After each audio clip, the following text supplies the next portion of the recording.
తండ్రి కుమార పరిశుద్ధాత్మ దేవునికి స్తుతి మహిమ ఘనత ప్రభావములు కలుగునుగాక. ప్రియమైన దేవుని బిడ్డలారా, ఈనాటి ధ్యాన వాక్యముగా 121 కీర్తన 6వ వచనం చూసుకుందాం. నీ రాకపోకల యందు యెహోవా నిన్ను కాపాడును. ప్రియమైన దేవుని బిడ్డలారా, ఈ దినమందు మనకు వాగ్దానం చేస్తున్న దేవుని వాక్యం ఏంటంటే, నీ రాకపోకల యందు యెహోవా నిన్ను కాపాడును. మన ప్రయాణాలను మన పనులను ఆయన మీద వేసినప్పుడు, ఆయన ముందు పెట్టుకున్నప్పుడు మన రాకపోకలందు ఆయన కాపాడే దేవుడని వాగ్దానం చేస్తున్నాడు. కాబట్టి ప్రియమైన దేవుని బిడ్డలారా, మన ప్రయాణాలని దేవుని కృపలో నడిపించబడులాగన మొదటగా ఆయనకు ప్రార్థన చేయాలి.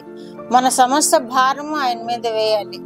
మన సమస్త పనులను ఆయన మీద వేసినప్పుడు ఆయన మన అక్కర్లను తీర్చే దేవుడుగా ఉన్నాడు. మన ప్రయాణాల్లో క్షేమం ఇచ్చే దేవుడుగా ఉన్నాడు. నేటి దినాల్లో మనం చూస్తున్నాం కదా, ప్రయాణాలు చేస్తున్న వారిని ఎంత ప్రమాదకరమైన ప్రయాణాలు ఉంటున్నాయో చూస్తున్నాం. కాబట్టి ప్రియమైన దేవుని బిడ్డలారా, మన భారం అంతా ఆయన మీద వేసి మన రాకపోకల్లో ఆయన తోడుగా ఉండులాగన మన దేవుణ్ణి మనం విజ్ఞాపన చేసి ఆయన ఆధారం చేసుకున్నప్పుడు మమ్మల్ని క్షేమంగా నడిపించే దేవుడై ఉన్నాడు. దేవునికే మహిమ కలుగును గాక. ప్రార్థిద్దాం. మా దేవా, మా ప్రియ పరలోక ప్రభువా, మీ పరిశుద్ధ పాదములకు వందనాలు, కృతజ్ఞతాస్తులు చెల్లించుకుంటున్నాం నాయన. మా రక్షకుడు అయిన యేసుక్రీస్తు దేవా, మీకు వందనాలు, స్తోత్రాలు ప్రభువా. పరిశుద్ధాత్మ దేవా, మీకు వందనాలు, స్తోత్రాలు నాయన. త్రిత్వదేవా, మీకు వందనాలు, స్తుతులు, స్తోత్రములు చెల్లించుకుంటున్నాను ప్రభువా. ఈ దినమందు మీరు మాకు అనుగ్రహించిన ఈ వాగ్దానం కొరకు మీకు వందనాలు, స్తోత్రాలు ప్రభువా. నీ రాకపోకల యందు యెహోవా నీకు తోడుగా ఉండును అని వాగ్దానం చేసిన దేవా, మీకు వందనాలు, స్తోత్రాలు ప్రభువా.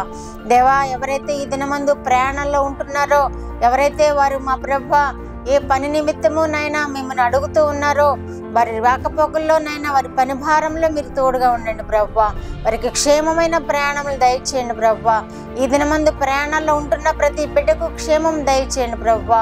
నైనా క్షేమంగా నైనా వారి పనులను చూచుకొని ఇళ్లకు చేరడానికి మీరు కృప చూపు దేవుడవని మీకు వేలాది వందనాలు, స్తోత్రాలు చెల్లించుకున్నాం ప్రభువా. నైనా మిమ్మల్ని ముందు పెట్టుకొని మిమ్మల్ని ఆధారం చేసుకుని నైనా మిమ్మల్ని మా ప్రభువా, మా తండ్రివిగా మా దేవుడుగా నైనా మీ మీద ఆధారపడినప్పుడు ప్రభువా మమ్మలను కాచే దేవుడవని, కాపాడే దేవుడవని, మా ప్రయాణాల్లో మీరు తోడుగా ఉండే దేవుడవని మీకు వందనాలు, కృతజ్ఞతాస్తుతులు చెల్లించుకుంటూ యేసుక్రీస్తు వారి పేరిట ఈ మనవులు మీ పాదముల యొద్ద వేడుకుంటున్నాను పరమ తండ్రి. ఆమేన్.